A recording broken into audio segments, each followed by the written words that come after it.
إن الحمد لله نحمده ونستعينه ونستغفره ونستهديه ونعوذ بالله من شرور أنفسنا ومن سيئات أعمالنا.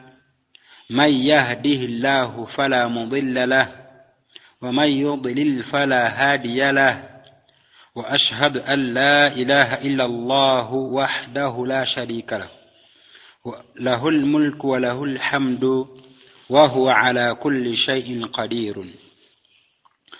وأشهد أن محمدا عبده ورسوله وصفيه وخليله. فاللهم صل وسلم وبارك على محمد وعلى آله وصحبه أجمعين ومن تبعهم بإحسان إلى يوم الدين. أما بعد، فأوصيكم عباد الله ونفسي بتقوى الله تعالى عز وجل. يا أيها الذين آمنوا اتقوا الله حق تقاته ولا تموتن إلا وأنتم مسلمون. يا أيها الناس اتقوا ربكم الذي خلقكم من نفس واحدة وخلق منها زوجها وبث منهما رجالا كثيرا ونساء واتقوا الله الذي تساءلون به والأرحام إن الله كان عليكم رقيبا. أيها المؤمنون، فأوصيكم ونفسي بتقوى الله تعالى عز وجل. abebitiibwa amatendo amajjuvu agataliimu bubi bwonna wadde obukendeevu bwonna gatendebwa ne Allah tabaraka wa ta'ala. Tumusaba Allah tabaraka wa ta'ala asse ebyengera bye n'emirembe gye ku weekitiibwa omubaka Muhammadin sallallahu alayhi wasallam. Nkubiriza omwoyo gwange n'ejammwe okutya Allah tabaraka wa ta'ala ebbanga lyonna. Tugenda kulabako ku kibiyitibwa fadlu الدعاء بظهر الغيب. فضل الدعاء بظهر الغيب. enkizo y'okusabirako omuntu ataliiwo. enkizo y'okusabira ku muntu ataliiwo. ekyo nno mwana wattu kibeera kya buvunaanyizibwa eri oyo abeera akikoledde muganda we oba mwannyina omusiraamu. hatta ne bw'abeera wa luganda lwo mwana wattu, Allah tabaraka wa ta'ala nga tanaba musobozesa kusiramuka, beera ng'omuteekako mu dduwa, oba oliawo Allah tabaraka wa ta'ala anamuzza ku mustawa omutuufu. enkizo eri mu kusabira muganda wo ataliiwo oba okusabira oyo ataliiwo. قال الله تعالى، الله تبارك وتعالى يقام والذين جاءوا من بعدهم يقولون ربنا اغفر لنا والإخواننا الذين سبقونا بالإيمان. نابوا بجا من بعدهم oluvannyuma lwammwe baba balijja oluvannyuma lwammwe. yaquluuna bajja kugamba nti rabbana ighfir lana, ay Allah tukusaba otusonyiwe ffe, wal ikhwanina alladhina sabaquuna bil iman, ne baganda baffe abaatukulembera mu bukkiriza. kyabbeeyi okusabirako ku muntu ataliiwo n'oyo abeera aliwo. ekyokulabirako bwe tubanga tuli mu khutuba mwana wattu eno rukunu min arkani lkhutuba eno mpaji mu mpaji z'okusoma khutuba mwana wattu okugamba nti allahumma ighfir lilmu'minina walmu'minat walmuslimina walmuslimat الأحياء منهم أو منكم والأموات mwana wattu ekyo kyobeera okoze kibeera kya bbeeyi allahumma ighfir lilmuslimina walmuslimat الأحياء منكم والأموات nosabira Allah ogamba Allah tabaraka wa taala ay Allah tukusaba osonyiwe abasiramu Allahumma ighfir lilmuslimina walmuslimat ay Allah tukusaba osonyiwe abasiramu abaami n'abasiramu abakyala al-ahya'i minhum wal amwat abalamu muffe wal amwat n'abaafa muffe Allahumma ighfir lil muslimina wal muslimat al ahya'i minhum wal amwat mwana wattu kibeera kya bbeeyi osabira abasiraamu abaliwo muffe Allah abasonyiwe abaami oba nga bakyala bimaana bakyali abalamu n'abayawe musadde nabo abaami n'abakyala wal ahya'i abalamu muffe wal amwat al ahya'i minhum wal amwat abalamu muffe n'abaafa muffe nga baami era nga bakyala tusaba Allah ow'ekitiibwa abeerenga abasonyiwa والذين جاءوا من بعدهم يقولون ربنا اغفر لنا والإخواننا الذين سبقونا بالإيمان والدليل قوله تعالى نوجلز بلالا مبيقام بي الله تبارك وتعالى الله جل جلاله يا قامبا انت واستغفر لذنبك وكنيني سبا الله تبارك وتعالى أكسنيوي إبيونونو بيو وللمؤمنين والمؤمنات الله سنيوي أبكرزا بامي نابكرزا أبكالا ربنا اغفر لي أو ربنا اغفر لنا والوالدين وللمؤمنين يوم يقوم الحساب ربنا اغفر لي والوالدي وللمؤمنين يوم يقوم الحساب nobeeranga osabira kubakkiriza ensaba ezifaanaganako bwe zityo ekyo nno bw'obeeranga okikoze kibeera kya bbeeyi nnyo eri oyo akikoledde munne n'oyo gwe bakikoledde rabbana ighfir li waliwalidayya walilmu'minina yawma yaqumul hisab ay Allah tukusaba ay Allah nkusaba onsonyiwe waliwalidayya ne bakadde banga babiri walilmu'minina osonyiwe n'abakkiriza abaami n'abakkiriza abakyala yawma yaqumul hisab ku lunaku olwo paka ku lunaku lw'okubalibwa olunaku olw'okubalibwa ntusaba Allah tabaraka wa ta'ala atutaase lunaku luzibu lunaku telulubeera lwangu lunaku lwa kanyigo omwana watagenda kumanya kitaawe oba nnyina ne nnyina watagenda kumanyira bbaawe oba mwana oba kale n'olw'ensonga eyo tusaba Allah w'ekitiibwa atutaase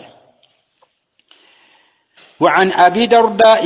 رضي الله عنه أنه سمع رسول الله صلى الله عليه وسلم يقول حديث إبوك الصحابة يتبوى أبو درداء رضي الله عنه الله يمسيما أنه سمع رسول الله صلى الله عليه وسلم يقول أقام أنت مزما يولد صحابه يولد أمبك الله صلى الله عليه وسلم يقول نقام أنت ما من عبد مسلم يدعو لأخيه بظهر الغيب تريو مد nga musiramu yad'u li akhihi bi dhahari al-ghaibi asabira ku muganda we ataliwo asabira muganda we ataliwo illa qala al-malaku okujjako nga malaika egamba tiwalaka bimithlin ay Allah naye nkusaba obeere nga omuwa ekyo kyennyini kyasabidde muganda we. wa ani abi dardai radiyallahu anhu annahu sami'a rasulallahi sallallahu alayhi wa sallam yaqul hadithi wa abu darda radiyallahu anhu mazima ye akakasa nti nawulira ombaka wa Allah sallallahu alayhi wa sallam yaqul ngagamba nti ma min abdin muslimin yad'u li akhihi bi dhahri al-ghaibi omuddu teriyo muddu yenna nga musiramu nasabira ku muganda we ataliwo nga tamulabako illa qala al-malaku okujjako malaika eno jabeera nazo ba malaika zetubeera nazo Allah zatugamba nti wa inna alaykum lahafidhina kiraman katibina ya'lamuna ma taf'alun abo ba malaika batubeerako rakibu ne atidu malaika zikubeerako zibeera zigamba okujjako nga malaika egamba nti walaka bimithlin naye tukusaba ay Allah abankusaba ay Allah omuwe ekyo kyennyini kyasabidde muganda we nga kikifaanana bimaana tosobola okugamba omusabira birungi n'ogamba nti nsaba muganda wange Ibrahim Allah bambi amwangwirize afuna omulimu tusaba muganda waffe Ismaila Allah amwangwirize azimbe ennyumba ye ggwe abeere n'ekisulo ekigazi awone omuzigo n'okuzunga ng'ava mu naddamuli n'okusonyiwala mu baana oba oli awo n'okubakabawaza n'obeera ng'osabirako ku muganda waataliiwo illa qala al-malaku okujjako nga malaika egamba walaka bimithlin naye tusaba Allah amuwe ekifaanagana bansaba Allah amuwe ekifaanagana nga kyasabidde muganda we. Edduweeri nebeera yankizo kijjukire nti muganda woono g'osabirako taliiwo n'okubimanya tabimanyi ogwo nno gubeera mukwano ogw'ekika ekya waggulu nga bw'olaba omubaka Muhammadin sallallahu alayhi wasallama bwe yatugamba nti la yu'minu ahadukum hatta yuhibba li akhihi ma yuhibbu li nafsihi tannaba kuba mukkiriza omukummwe okutuusa nga yagaliza muganda we naye kyennyini kyeyeyagaliza. So mwana wattu buli lw'osabira muganda wo ataliiwo buli lw'osabira muganda wo ataliiwo subhanallah Allah tabaraka wa ta'ala akussaako bamalayika nabo nga bakusabira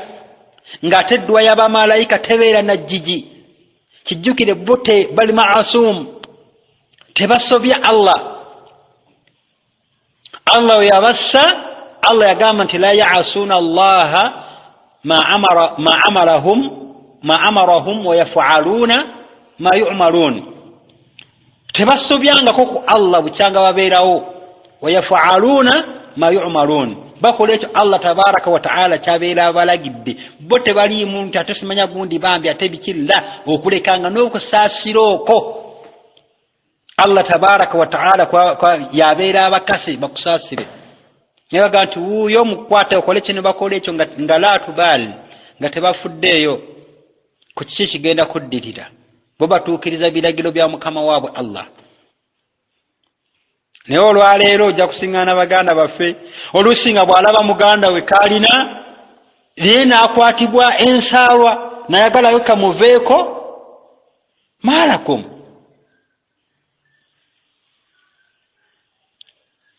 wa anhu era Abu Darda radiyallahu anhu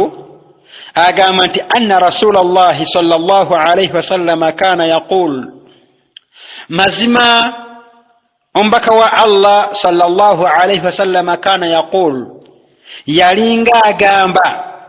oba yagambanga nti da'watul mar'i al-muslimi li akhihi bi dhahari al-ghaibi mustajabatun, edduwa y'omuntu omusiraamu gy'asabira muganda we bi dhahari al-ghaibi nga taliiwo, mustajabatun, eyanukulwa, mustajabatun, eyanukulwa. bimaana togenda kusabira Ismaila, togenda kusabira Yaakub, Ruqayya, nosabira Zainabu, nosabira Hanifa, uqsim billah Allah natamwanukula. ensonga eno gye twogerako nkakafu ddala era nywevu nnyo, kuba hadithi ekulembedde rawaahu Muslim eri ku namba 2732. tugambye nti wa anhu, era hadithi ngeva kwa Abu Huraira radhiyallahu kwa Abu Darda radhiyallahu anhu anna rasulallahi sallallahu alayhi wasallam kana yaqul, mazima mbaka wa Allah sallallahu alayhi wasallam yalinga agamba nti da'watu al-mar'i al-muslimi li akhihi bi dhahari al-ghaibi mustajabatun, edduwa y'omuntu omusiraamu gy'asabirako okusaba okwo kwasabira muganda we bi dhahari al-ghaibi nga taliiwo, gubeera nno mukwano n'okwagaliza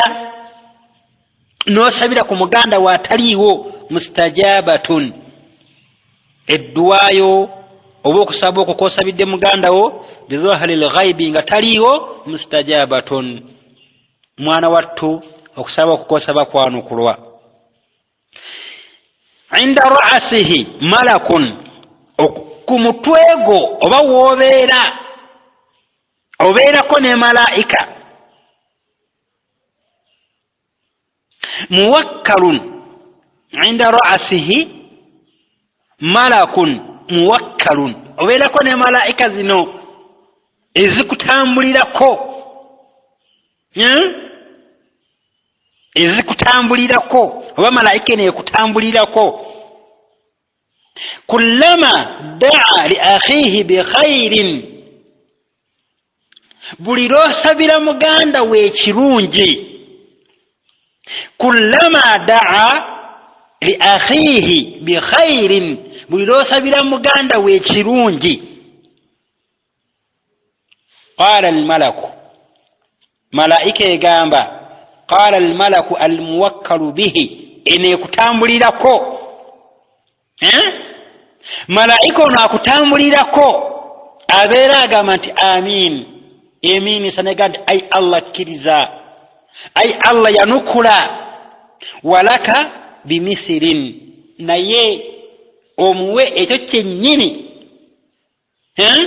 kyosabidde muganda wo, kyasabidde Allah akuwa ekyo kyennyini kyosabidde muganda wo oba kyasabidde muganda we. naye basiraamu oba twabaki, naye gwe omuntu n'olaba omusiraamu ng'avuga emmotoka n'ogamba nti oba tubba, onyumirwa nnyo okulaba muganda wo ng'akyoppa. naye nze wallahi Bashir, Allah ansaasire, sirina fobitizi ku musiraamu, sirina, era hatta nze kakabeere kalaadi sikakkiriza, sikaagala era sikamu busiraamu. naye bwe ndaba nga mba ntambula bwe nti nendaba omu ku basiraamu ng'alina akaladi mu motoka sigambye nti katuufu bid'a kuba kubimu kubizuule mu ddiini Busiraamu ngamba nti oyo tulabika tulinako akakwate wadde kino kyakola kyonoono ngamba nti ai Allah nsaba mubarake hatta olwendaba omusajja nga mukulu oba omukazi nga mukulu ng'omulaba akyazunga mu kutunda bunnakati mu katale oba oliawo ng'omusingana musajja watwalika bodaboda kakagali oba yeetikka bintu mu obwino lwakuba Allah bw'atyo oba oliawo yeyinza okubeera enteekateeka oba luusi n'ensonga ez'enjawulo Allah tabaraka wa ta'ala atumanyi okusinga ffe bwe twemanyi nga kyekirungi gy'ali naye mba nnyumirwa nnyo okumulaba nga ate mwana wattu aliko obulungi ye nga ne famire ye nga bwaddayo beeyagala naye osanga basobola okweyagala mu mbeera efaanaganako bwetyo naye si kusanyuka ng'olaba munno ajeera ate bw'olaba nga alina kaafunye n'ozimba omutima hadithi eyo nayo ntuufu mwana wattu rawaahu Muslimu eri ku nnamba 2733 subhanallah zino hadithi zonna zirina namba yemu zirina namba yemu subhanallah eri yabadde 2732 situfu zaawukana kitegeeza eno yedda kuginnewaayo mu Muslimu mu sahihul Muslim eri ya 2732 eno ya 2733 kale n'olw'ensonga eyo ojja kwesiŋŋaana nga mwana wattu ebintu bwebityo bwe bitambula kyabuvunaanyizibwa nnyo okuteekako ku muganda wo mu dduwa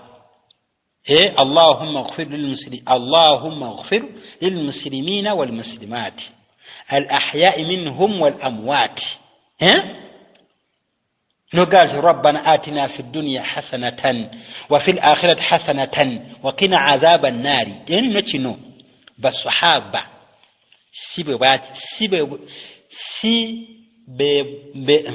سبحان الله لغانا لوتيا تباتي تغيلا بويباتيو سيبه باتي تغيلا تبابي تغيلا بويباتيو كانجيجي تugambye tiba sahaba bwe babanga bwe batyo si bwe bategeera ebintu ebyo balina enkizo ku ffe kijjukire tuli ku nsonga egamba nti fadulu ddua bidhahari lghaibi lianna allaha zakkahum basahaba bano Allah yabatukuza lianna allaha zakkahum Allah tabaraka wa ta'ala ku lw'ebyo bye baakola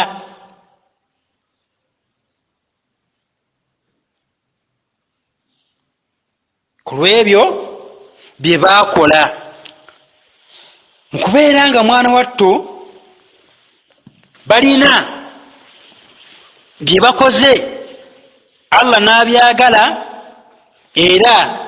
ng'abisiima Allah tabaraka wa ta'ala mwana wattu yabatukuza lianna allaha zakkahum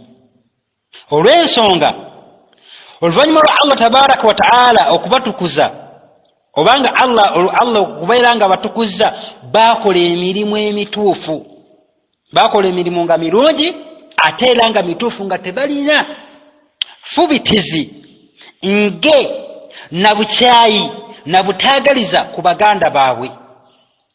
abasiraamu hatta kikwewuunyisa nti omusiraamu olwaleero asobola okulya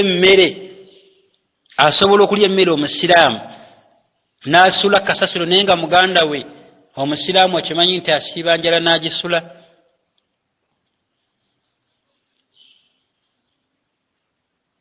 bw'amaliriza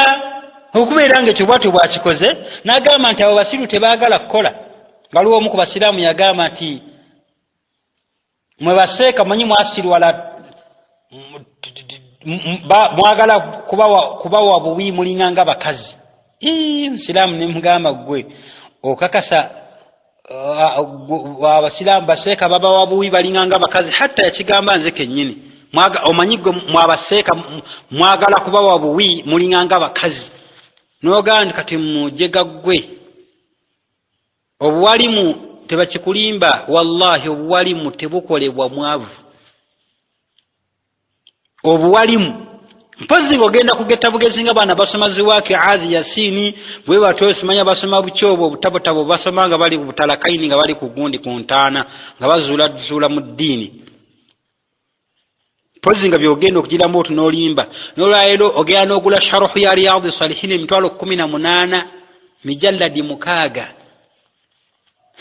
n'ogula ebitabo yenjogere kine biri mitwalo 3-5 nolina omusinga nanga ali awo awoza simanye mwe baseeka baagala bbawa buwi n'obudde bwokka bwowaayo okugatta obujulizi n'otunulako wano n'otunulako wali balyoke bakuwa ekintu ekiri piwa wallahi ebiseera ebyo tebiweebwayo kyoba olabanga seeka wange Habibu Abdallah hafidhahullah yagamba nti omuntu ng'olimu oluwalimu obanga oli muwalimu tosobola kukola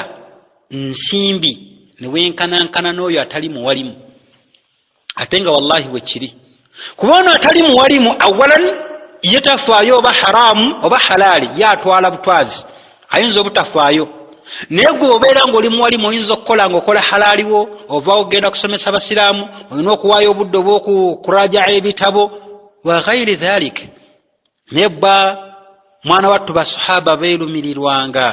ridwanullahi alaihim hatta waliwo ekyafaayo bagamba nti basahaba bano mwana wattu bajja ne bafuna tugambe amazzi agali mu kyombo naye nga buli omu ennyonta emuluma naye buli omu nga agamba nti obanze ndiko bulungiko bawe fulani obanze ndiko bulungiko bawe fulani olw'okweyagaliza bonna okweyagaliza okujjudde okuba okwenkanankana kwabulwako anywa amazzi ago anywa amazzi ago tugamba nti lianna allaha zakkahum olw'ensonga mazima Allah tabaraka wa ta'ala yabatukuza ku lw'eyo baalinganga bakola jazaa'uhum 'inda rabbihim jannatu tajrin subhanallah jazaa'uhum 'inda rabbihim jannatun 'adnin tajrin جزاؤهم عند ربهم جنات عدن تجري من تحتها الأنهار خالدين فيها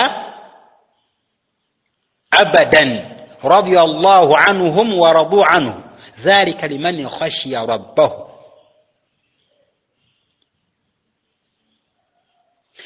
بانو كبي باكولانغا الله قام انت جزاؤهم عند ربهم جنات عدن تحتها جنات عدن تجري من تحتها الأنهار خالدين فيها أبدا برينين بيرا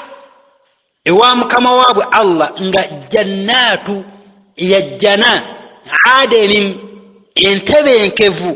تجري ekulukutira wansi waayo tajeri min tahtiha al anhar ekulukutira wansi waayo emigga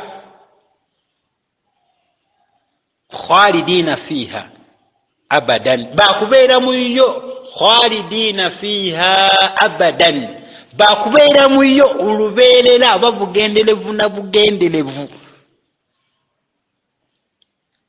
kyenjagala agamba nti ridwanullahu alaihim wa radu anhu Allah yabasiima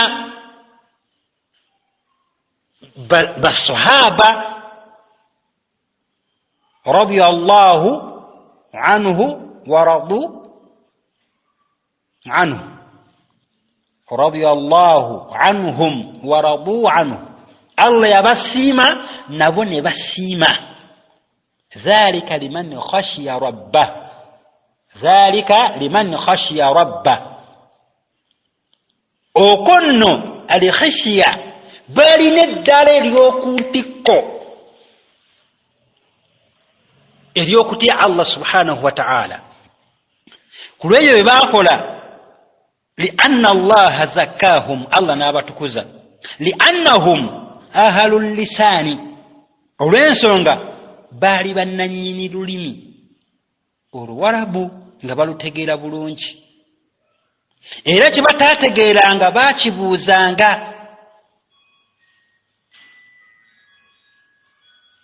waqad shahidu tanziila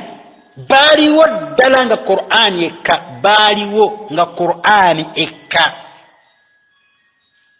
olw'ensonga arafu ahwala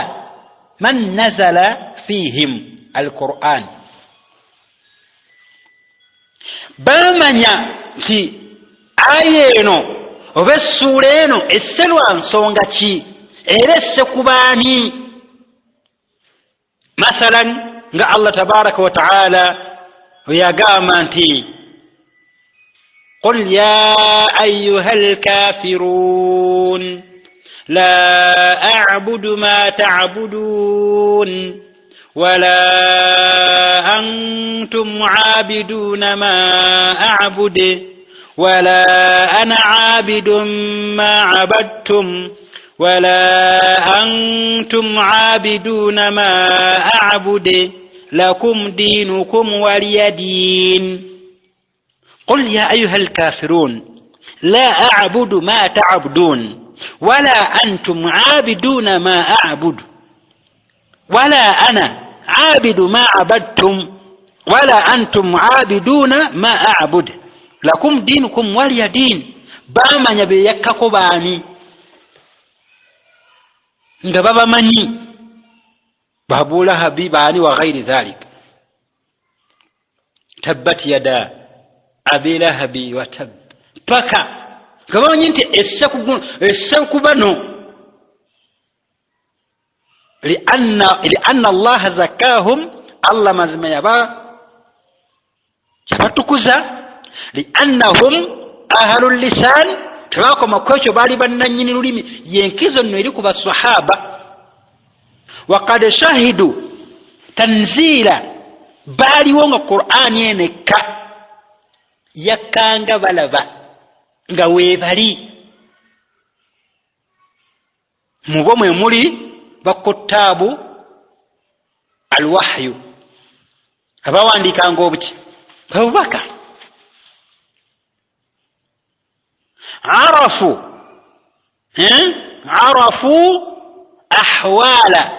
من نزل فيهم القرآن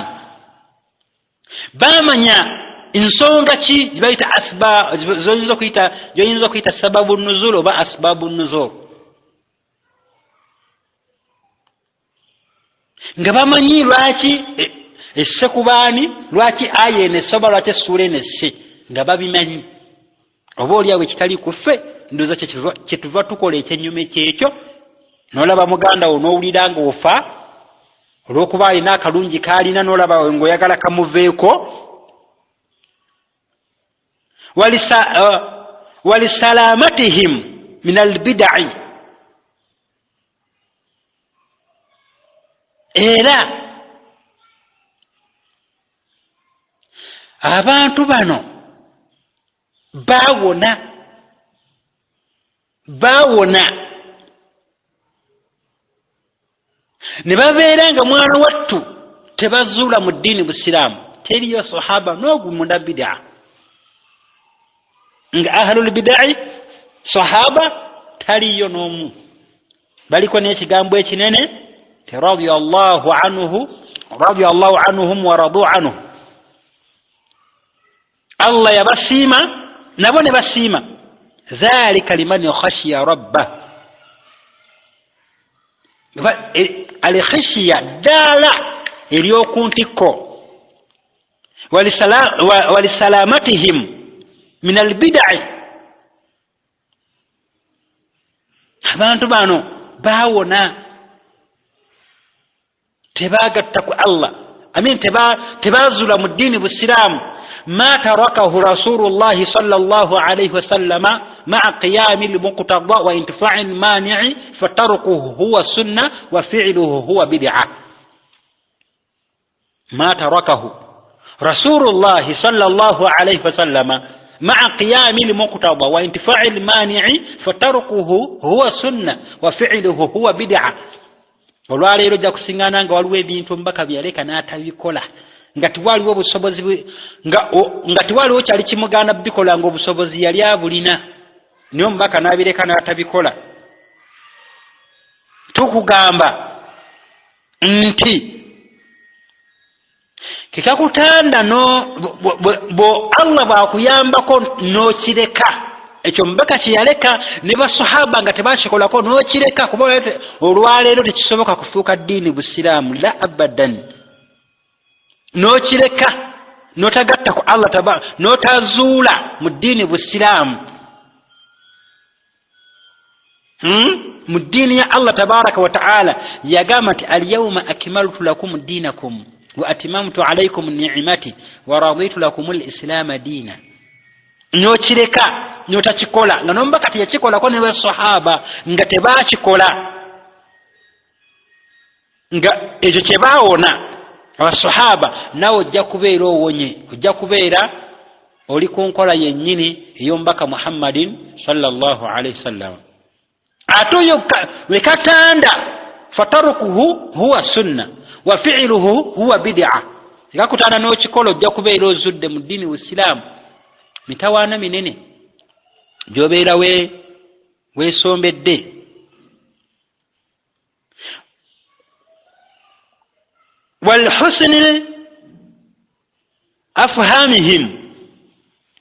walhusni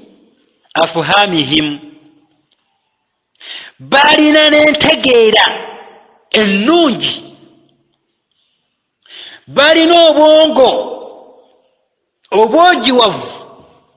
obusinga ku bwaffe. Kadhalik waliwo ekyafaayo ti omubaka Muhammadin sallallahu alayhi wasallam yasoma suratu al-kahfi mwana wattu ngo asaaza omukyala ng'asaalira amabega wa mubaka agamba nti omubaka teyava mu swala okujjako ng'essuula eyo agikutte yonna kamiratan ate nga temuli kayongeddemu wadde okukendeezaamu. Walhusni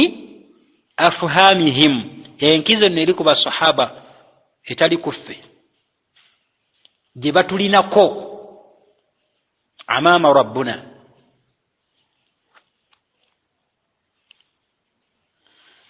Ebigambo ebyo osobola bisiŋŋaana mu kitabo ekiyitibwa arrakizatu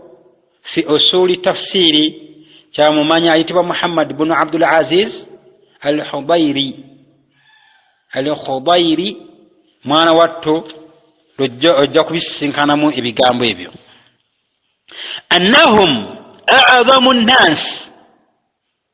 Annahum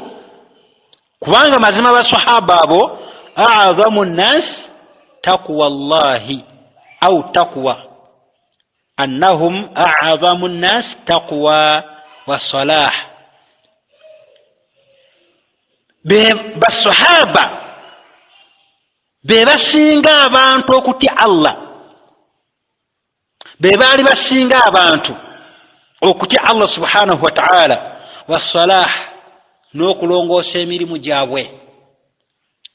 Walitanzuru nafsun ma qaddamat lighad, babuuzanga agamba nti ya rasulallah tutegedde Allah tabaraka wa ta'ala agambye nti inna allaha wa malaikatahu yusalluna ala nabiyyi ya ayuha alladhina amanu sallu alayhi wa sallimu taslima. Mwana wattu n'agamba tukusabira tutya ya rasulallah,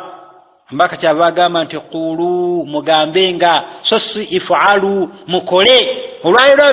Olwaleero bali mukukyusa bakola kyennyume kyakyo. Seeka Ismaila Mafhum hafidhahu Allah juzi yabadde atusomesa yatugambye nti okwagala bwe kukulembera imaani ne kugoberezebwako butamanya ogenda kunzika okoze emivuyo. Kati nno annahum a'zamu nnas wattaqwa wassalah basahaba bali basinga abantu okutya Allah tabaraka wa taala n'okulongoosa emirimu egyo Allah tabaraka wa taala gyayagala era ng'agisiima. Annahum a'lamu bilkitaabi wassunnati min ghayrihim. Olw'ensonga mazima ddala basahaba baali bamanyi Qur'an nga bategeera Qur'an ne sunna n'enkola z'omubaka Muhammadin sallallahu alaihi wasallam min ghayrihim, okusinga abalala bonna abatali basahaba. Kyobola banga waliwo omu ku basiraamu oba ku baddu yagamba sahaba n'agamba nti tamanyi na kusaala tamanyi na kusaala oyo n'emigabo tagaba mu bwenkanya wa ghayri dhalika, n'agagambo agalala ge bajja boogera obwonoonefu nno tebutandikidde ku ffe, bwaliwo dda mabega ku bali abaatukulembera. Naye tusaba Allah w'ekitiibwa atutaase. Bano basahaba annahum a'lamu bilkitaabi wassunna min ghayrihim, bali bamanyi Qur'an ne sunna z'omubaka Muhammadin sallallahu alaihi wasallam okusinga omulala yenna. Kyova olabanga Allah tabaraka wa taala mu suratu Tin yalinga agamba nti laqad khalaqna al-insana fi ahsani taqwim thumma radadnahu asfala safilin. Mazima Allah yatonda omuntu mu kifaananyi ekisinga okubeera ekirungi. Thumma radadnahu asfala safilin, oluvannyuma Allah omuntu ajja mufuula owa wansi.